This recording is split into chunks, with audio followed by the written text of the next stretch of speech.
лекциянын темасы Кыргызстандагы элдик революциялар, себептери жана натыйжалары. 2015 жылы 24 мартта Бишкектеги Аларча резиденциясында 2005 жана 2010 жылдардагы элдик революциялар, себептери жана натыйжалары аттуу темада илимий практикалык конференция болуп өттү. Конференцияга белгилүү окумуштуулар, тарыхчылар, мамлекеттик коомдук ишмерлер, ошондой эле коомчулуктун өкүлдөрү катышып, массалык маалымат каражаттары аркылуу элге чагылдырылды. Конференциянын жүрүшүндө 2005 жылы 24 мартта жана 2010 жылы 7 апрелде болуп өткөн саясий окуяларга элдик революциялар деген аталыш берилип, анын себептери жана натыйжалары кеңири талкууланды. Конференциянын соңунда илимий негизделген резолюция кабыл алынды. Бүгүнкү лекциябыз ошол конференцияда кабыл алынган резолюциянын жана ошол конференцияда чыгып сүйлөгөн окумуштуулардын макалаларынын негизинде даярдалды. Тарых илиминде революциялык кырдаал түзүлмөйүнчө болбойт деген теория бар. Конференцияда чыгып сүйлөгөндөр ушул 2005-2010 жылдары болуп өткөн элдик революциянын алдында Кыргызстанда революциялык кырдаал болгон деген тыянакка келишти. Анткени революциялардын алдында Кыргызстанда революцияны болуш үчүн объективдүү жана субъективдүү себептер топтолгон.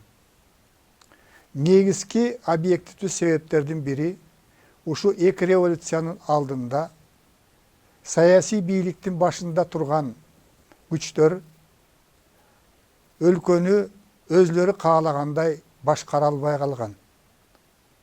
Ал эми эл массасы мурдагыдай жашоону каалабай калган. Бул революциялык кырдаалдын негизги себеби ушул саясий окуялардын алдында болгондугу жөнүндө бир катар окумуштуулар чыгып сүйлөштү. Ушул аталган эки окуянын негизги себептери катарында конференцияда төмөндөгүлөр айтылды. Биринчиден, эгемендүүлүктүн жылдарында башаламан жүргүзүлгөн реформалар эл күткөндөй натыйжаларды бере алган жок. Экинчиден, Кыргызстанда элдин жакырчылыгы, жумушсуздук мурда болуп көрбөгөндөй деңгээлге көтөрүлдү. Элдин жакырчылыгынын күчөгөндүгү жөнүндө эл аралык эксперттер дагы изилдөөлөрдү жүргүзүп, СНГ мамлекеттеринин ичинде Кыргызстан эң артта калгандыгын жазып чыгышты. Алардын маалыматы боюнча ушу эгемендүүлүктүн алгачкы 10 жылдыктарында Кыргызстандагы жакырчылыктын деңгээли көтөрүлүп, калктын 70%-не жакыны жакыр турмушта жашап калган. Революциялык кырдаалдын негизги себептеринин бири катарында ошол бийлик жүргүзүп аткан, мамлекетти башкарып аткан күчтөрдүн алсырашы. konstitutsiyаны kayra özgörtүүnün natijasında mamleket özünün funksiyasını tak atkara albay, negizинен президенттин жеке бийлиги орноп калгандыгы ошол конференцияда аргументтер жана фактылар аркылуу далилденди. Экономикалык жана финансылык ресурстардын бардыгы тең бийликти узурпациялаган күчтөрдүн колуна өтүп, тагыраак айтканда президенттердин жана алардын үй бүлөсүнүн, алардын тегерегиндеги адамдардын колуна өткөн. Анткени мамлекеттик бийлик экономикалык чөйрөдө, саясий чөйрөдө, бардык чөйрөдө ушул коррупция өзгөчө күч алгандыгы конференцияда белгиленди.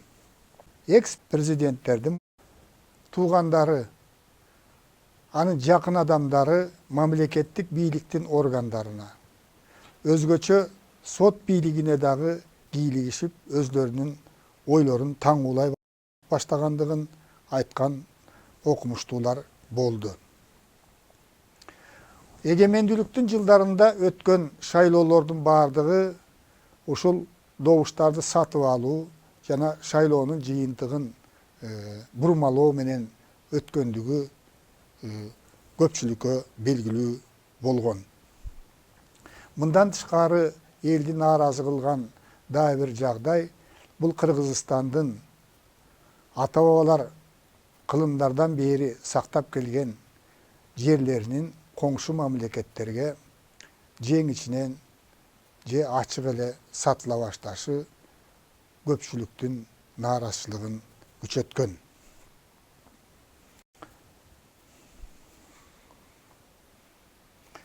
Ошол эле мезгилде Кыргызстанда ушул эки президенттин башкаруусунун аяк жагында ушул сөз эркиндиги, басма сөз эркиндиги дагы чектеле баштаган. Бийликтин сөзүн сүйлөбөгөн журналисттер куугунтукка алынган. Өзгөчө экинчи президент бийликте турган мезгилде мамлекеттик бийликке моюн сунуудан баш тарткан оппозициялык күчтөрдүн айрымдары адамдар өлтүрүлө баштаган. Мына ушул сыяктуу окуялар элдик революциянын чыгышына алып келген. Конференцияда чыгып сүйлөгөндөр 2010 жылы 7 апрелде болгон элдик революциянын чыгышына түрткү болгон себептер катарында төмөнкүлөр көрсөтүлдү. Бийлик өзүнө каршы чыккандарды ачык куугунтуктап, айрымдарын өлтүрүүгө чейин барган. Журналисттерди коркутуп үркүтүү, бийликти колдобогон гезиттерди, базылмаларды, телекөрсөтүүлөрдү жабуу иши жүргүзүлгөн. Мамлекеттик бийлик криминалдык чөйрө менен коен колтук алышып кеткендиги дагы калайык калкка белгилүү болуп калган. Саясий бийликтин бир үй бүлө тарабынан ээлениши жана үй бүлөнүн байлыгын ар тараптан көбөйтүүгө, ар кандай жолдор менен көбөйтүүгө кылган аракеттер күчөп кеткен. Менчикти рейдерлик жол менен басып алуу өзгөчө экинчи президенттин бийлик жүргүзүүсүнүн учурунда күчөп кеткен. Ошентип Кыргызстанда авторитардык, коррупциялык режим түптөлүп чыңдала баштаган. Конференцияда чыгып сүйлөгөндөр 2010 жылы 7 апрелде элдик революциянын чыгышына төмөндөгүлөр шылтоо болгон. Биринчиден, электр энергиясынын төлөмдөрүнүн 100%ке көтөрүлүшү, коммуналдык тейлөө, жылуулукка төлөмдөр 500%ке көтөрүлүшү, чөнтөк телефондордун төлөмдөрүнүн көтөрүлүшү, коррупциялык схемалардын бардык чөйрөлөрдө күч алышы Бұл елдік революцияның 7 апрелде чыгышына шылтоо болгон. Эл адегенде талас менен нарында көтөрүлгөн. 6 апрелден 7 апрелге караган түнү оппозициянын лидерлеринин көпчүлүгү камакка алынган. 7 апрель күнү элдик кыймыл стихиялык түрдө башталып, Ала Тоо аянтына келген эл бийликти алууга, ошо коррупцияланган бийликти жоюуга аракет баштаган. Мына ошол карама каршылыкты тынчтык жолу менен сүйлөшүүлөр аркылуу чечип коюунун ордуна мамлекеттик бийликтин башында тургандар ошол тынчтык митингге чогулган элге каршы ок аткан. Мунун натыйжасында 78 адам курман болгон. 1000ге жакын адам, айрым маалыматтар боюнча 1500 адам жарадар алышкан. Ошентип, ушундай тирешүүнүн натыйжасында, кан төгүлүүнүн натыйжасында Бакиевдин режими кулатылган. Бул режим кулагандан кийин Роза Отунбаева башында турган убактылуу өкмөт түзүлгөн. Кыргызстанда мамлекетти башкаруу ишин жоготуп алуу, ал тургай эл аралык басма сөздө Кыргызстан мындан ары мамлекет боло алабы? Кыргызстан мамлекет катарында дүйнөлүк картадан жоголот. Кыргызстан ушул бөлүнүп, жарылып жок болот деген дагы талкуулар жүрө баштаган. Ушундай кырдаалда биринчи кезекте өлкөнү укуктук тартипке салуу, стабилдүүлүктү камсыз кылуу маселеси турган. Бул үчүн биринчи кезекте 2010 жылы 27 июнда жаңы конституция үчүн референдум өткөрүлгөн. Референдумда эл авторитаризмге каршы мамлекеттик башкаруунун ачыктыгы үчүн Роза Отунбаеванын өткөл мезгилдеги президенттиги үчүн добуш беришкен. Ошентип, Роза Отунбаева оппозициялык күчтөрдүн лидери катарында жоопкерчиликти мойнуна алып, бир эле мезгилде убактылуу өкмөттүн төрагалыгынын жана президенттин милдетин аткара баштаган.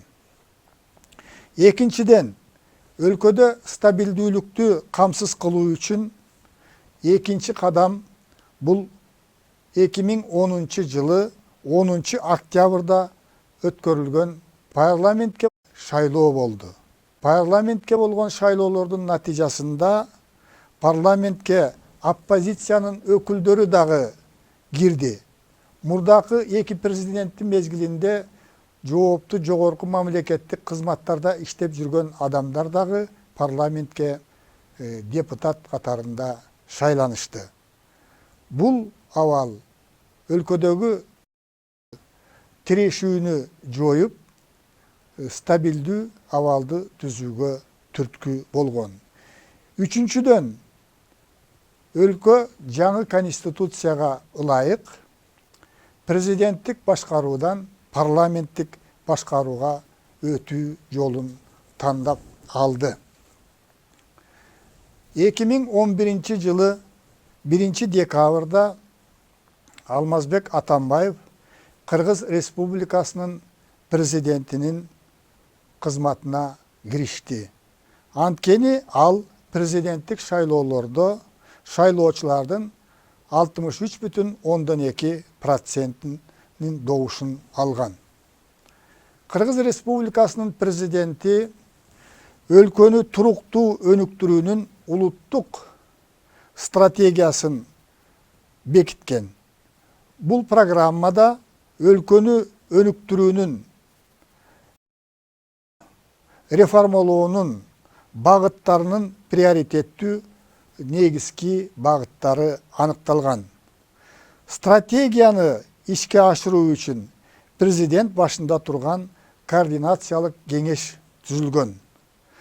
Бул советке бардык бийликтин бутактарынын, парламенттеги фракциялардын, оппозициялык күчтөрдүн, граждандык коомдун өкүлдөрү кирген. Чоң көңүл була турган маселе бул улут аралык маселе болгон. Анткени контрреволюциячыл күчтөр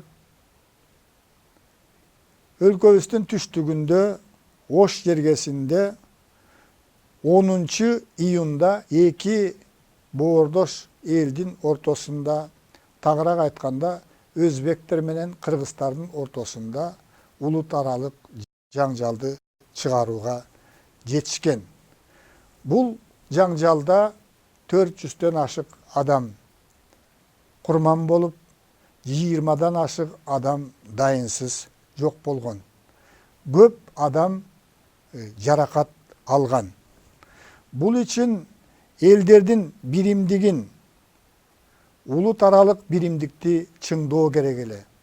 Жаңы бийлик ушул багытта бир топ иш аракеттерди жүргүзгөн. Натыйжада элдердин биримдигин жана улут аралык мамилелерди бекемдөө боюнча концепция иштелип чыгып кабыл алынган. Бул концепциядагы чараларды жүзөгө ашыруунун натыйжасында Кыргызстандагы көп улуттуу элдердин арасында ынтымак, достук мамиле өнүгө баштаган. Улуттук мамлекеттүүлүктү чыңдоо үчүн, улут аралык мамилелерди мындан ары жакшыртуу үчүн, анын символу катарында 2011 жылы Кыргызстандын Борбордук Ала тоо аянтында улуттук сыймыгыбыз болгон Манас бабабыздын эстелиги орнотулган. Азыркы мезгилде Кыргызстанда өнүгүшүнө тоскоолдук болгон күчтөрдү жоюуга болгон аракеттер жүрүп атат. Бөлүнүп жарылууга, региондорго бөлүнүүгө каршы иштер жүргүзүлүүдө. Өзгөчө Кыргызстанды артка тарткан, алдыга өнүгүшүнө чоң тоскоолдук кылган коррупцияга каршы чечкиндүү күрөш башталды. Сөз эркиндиги, жыйындарды эркин өткөрүүгө кеңири шарттар түзүлдү. Түшүндүрүү иштеринин натыйжасында кийинки мезгилде митингдердин саны бир топ кыскарды. Азыркы мезгилде Кыргызстандын экономикасын көтөрүүгө бардык мүмкүнчүлүктөр жумшалууда. Биринчи кезекте Кыргызстандын энергетикалык коопсуздугун камсыз кылууга аракеттер жүрүүдө. Датка жана Кемин подстанциялары курулду. Эми бул подстанцияларды туташтырган Датка Кемин электролиниясы курулуп бүтсө, Кыргызстандын өзүнүн бирдиктүү энергетикалык алкагы пайда болуп, электр энергиясын пайдаланууда коңшу мамлекеттерге көз каранды болбой калат. Кыргызстандын табигый шарты электр энергиясын бөлөк мамлекеттерге караганда жеңилирээк, арзаныраак өндүрүүгө мүмкүнчүлүктөр бар. Ошондуктан чет элдик инвесторлор, биринчи кезекте Россия Федерациясы дагы ушу Кыргызстанда энергетиканы көтөрүүгө чоң жардамдарды берүүдө. Кийинки мезгилде эле ушул Камбарата бир кесин курулушун жандандырууга, Нарындын башында бир катар чакан кестерди биринчи планда 4 кести курууга аракеттер активдүү жүрүп атат. Россия Федерациясынын жардамы менен Кыргызстандын газ чарбасын оңдоп түзөөгө, анын кубаттуулугун арттырууга жаңы чаралар көрүлүүдө. Кыргызстанда газ чыгарууга, көмүр өндүрүүгө, аны натыйжалуу, үнөмдүү пайдаланууга, экологияга зыян келтирбей табигый кендерди казып алууга өзгөчө көңүл бурулууда.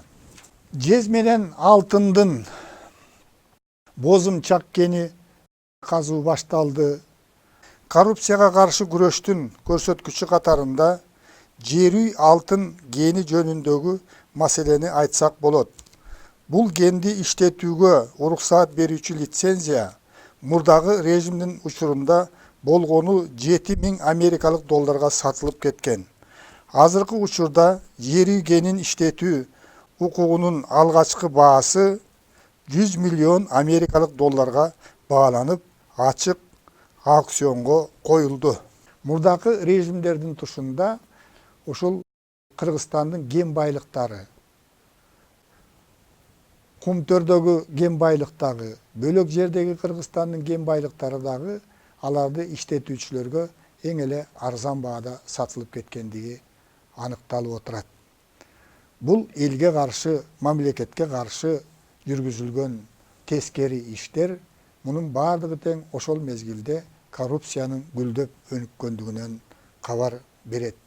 Азыркы мезгилде Кыргызстанда жаңы жолдорду куруу боюнча, мурдакы жолдорду реконструкциялоо боюнча алгылыктуу иштер жүргүзүлүп атат. Түндүк менен түштүктү байланыштырган альтернативдүү жол курулушу башталды. Ошондой эле ошо менен катар темир жол курууга дагы чоң көңүл бурулуп атат. Балыкчы Жалал-Абад стратегиялык жол курулушу башталды. Темир жол курулуп бүтсө, анда Кыргызстан мурдагыдай темир жол келип токтогон жер болуп эсептелбестен Евразиянын ортосундагы стратегиялык өлкөгө айланат. Кыргызстанда калктын 70% айыл жергесинде жашаары, айыл чарбасы Кыргызстандын экономикасынын негизин түзөөрү мурдатан эле белгилүү. Ошондуктан кийинки мезгилде Кыргызстандын айыл чарбасын өнүктүрүүгө өзгөчө көңүл бурулуп жатат. Мына жакынкы мезгилде Кыргызстан Евразия экономикалык биримдигине кошулгандан баштап, ушу Кыргызстандын айыл чарбасы үчүн, фермерлер үчүн, дыйкандар үчүн алардын өндүргөн таза экологиялык жактан таза продукциясын бөлөк мамлекеттерге сатуу үчүн кеңири мүмкүнчүлүктөр ачылаарын эл аралык эксперттер аныктоодо. Айыл чарбасын мамлекеттик каржылоо долбоору ишке ашууда. Айыл чарбасын жаңы техника менен камсыздоо иши акырындык менен оңоло баштады. Фермерлер кийинки жылдары реалдуу киреше алгандыгы байкалууда. Экологиялык таза продукция алууга, ветеринардык жана фитосанитардык иштерди жакшыртууга өзгөчө көңүл бурулууда. Евразиялык экономикалык биримдикке киргенде Кыргызстан 170 миллион адам жашаган рынокко аралашууга мүмкүнчүлүк алышат. Азыркы мезгилде Кыргызстандын табигый шарттарына байланыштуу туризмди өнүктүрүүгө кеңири мүмкүнчүлүктөр бар. Туризм эгер өнүксө, бул Кыргызстанга көп киреше алып келе турган тармак. Бул тармакта дагы алгылыктуу иштер жүргүзүлүп атат. Мен жогоруда айткандай, азыркы мезгилде Кыргызстандын Евразиялык экономикалык биримдикке же болбосо альянска кошулуу маселеси негизинен чечилип калды. 2015 жылы 8 майда бул биримдикке кирген Россия Федерациясынын, Белоруссиянын, Казакстандын мамлекет башчылары Кыргызстанды ушул альянска кабыл алуу жөнүндөгү негизги жыйынтыктоочу документке кол койду.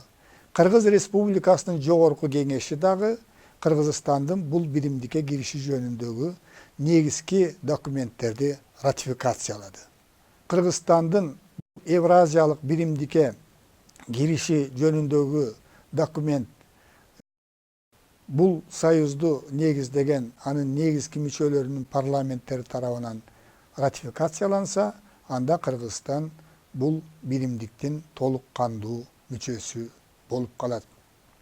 Эксперттердин аныктоосу боюнча бул альянска киргенден кийин биринчи кезекте Россия Федерациясында, Казакстанда, Белоруссияда иштеп жүргөн биздин эмгек мигранттарыбыз үчүн жакшы шарттар түзүлөт. Билим алууга, жогорку квалификациялуу медициналык жардамды алууга дагы кыргызстандыктар мүмкүнчүлүк алышат. Товарлардын жүгүртүлүшүнө, капиталдын эркин жүрүшүнө кеңири мүмкүнчүлүктөр ачылат. Кыргызстанга мурдага караганда көбүрөөк инвестиция келе баштайт. Тейлөө кызматы жакшырат. Чек араларды тактаганга, аларды коргогонго жакшы мүмкүнчүлүктөр түзүлөт. Негизинен ушул биримдикке кирүүнүн натыйжасында Кыргызстандын эл аралык экономикага, дүйнөлүк экономикага интеграциялашы тездейт. Мен жана жогоруда белгилегендей, Кыргызстандын товар өндүрүүчүлөрү 170 миллион эл жашаган рыноктун алкагында эркин товар жүгүртүүгө, капиталды эркин жүгүртүү мүмкүнчүлүгүн алышат. Азыркы мезгилде Кыргызстанда маданияттын өнүгүшүнө дагы, искусствонун өнүгүшүнө дагы, билимдин өнүгүшүнө дагы көңүл бурулуп жатат. ЮНЕСКОнун бүткүл дүйнөлүк мурастардын тизмесине Сулайман Тоо тарыхый маданий комплекси киргендигин билебиз. Чүйдөгү орто кылымдардагы, тагыраак айтканда түрк дооруна тиешелүү шаарлардын калдыктары дагы ЮНЕСКОнун мурасы катарында катталды. Ооз-эки элдик чыгармачылыктын бермети катарында Манас, Семетей, Сейтек эпикалык трилогиясы дагы ЮНЕСКОнун тизмесине киргизилди. 2014 жылы күзүндө Ысык көлдүн жээгинде көчмөндөрдүн биринчи дүйнөлүк оюндары өткөрүлдү. Бул оюнга 25 өлкөнүн спортсмендери келип катышып, эл аралык чоң резонансты туудурду. Жыйынтыктап айтканда, Кыргыз Республикасы 1991 жылы 31 августта көз карансыздыкка ээ болгон. Кыргызстанда саясий жактан маанилүү чечимдер кабыл алынган. Эгемендүү кыргыз мамлекети түптөлгөн. Мамлекеттин бардык атрибуттары аныкталган. Экономикалык реформаларды жүргүзүүгө, саясий реформаларды жүргүзүүгө, эл аралык байланышты күчөтүүгө чоң көңүл бурулган. Бирок биз жогоруда айткандай, ошол мезгилде башаламан жүргүзгөн реформалар элдин үмүтүн актаган жок. Натыйжада 2005 жылы 24 мартта Кыргызстандын биринчи президенти Кыргызстандан чыгып кетүүгө аргасыз болгон. Эл чоң үмүт менен экинчи президентти шайлаган. Бирок экинчи президент дагы биринчи президент кетирген кемчиликтерди кайталап, авторитардык режимди орнотуп, конституцияга каршы келген мамлекеттик эмес уюмдарды түзүп, үй бүлөнүн контролун күчөтүп, натыйжада Кыргызстан жардын кырына келип токтогон. Кыргызстандын жардан кулап кетиши же сакталып калышы ушул прогрессивдүү күчтөрдүн, кыргыз элинин колунда болду. Прогрессивдүү күчтөр кыргыз элин сактап калууга болгон күчүн жумшады. Натижада Кыргызстанда жаңы бийлик орноп, азыркы мезгилде Кыргызстанды экономикалык жактан өнүктүрүүгө, саясий жактан диктаторлук, үй бүлөлүк режимди болушуна жол бербөөгө аракеттер жасалып атат. Борбордук Азияда биринчиден болуп Кыргызстан парламенттик түзүлүшкө өттү. Албетте биринчи жолу парламенттик түзүлүшкө өтүп аткандыгына байланыштуу бул багытта дагы Кыргызстандын өнүгүшүндө жасай турган иштер көп, кемчиликтер бар. Бүткүл дүйнөлүк банктын иликтөөсү боюнча азыркы мезгилде Кыргызстан кедей өлкөлөрдүн тизмесинен чыгып, орточо киреше алган мамлекеттердин катарына кошулду. Кыргызстандын экономикасы азыркы мезгилде жардамга муктаж, ошондуктан бизге караганда өнүккөн мамлекеттерден инвестицияларды, кредиттерди алууга аргасыз болуп атабыз. Кыргызстанды алдыңкы мамлекеттердин катарына кошуу негизги милдеттерден болуп турат. Бул үчүн Кыргызстанда баардык шарттар бар. Тарыхый ресурстарга бай жерибиз бар. Эмгекти сүйгөн толеранттуу элибиз бар. Бай тарыхы бар. Кыргыз элинин башынан не деген кыйынчылыктар өткөн. Кыргыз эли бир мезгилде Борбордук Азияны бийлеген, чоң империя түзүү деңгээлине чейин көтөрүлгөн. Кыйынчылыктарды туруктуулук менен жеңип келген эл. Кыргыз эли азыркы учурдагы кыйынчылыктарды дагы жеңип, алдыңкы катардагы мамлекеттердин катарына кошулат деген үмүтүбүз чоң.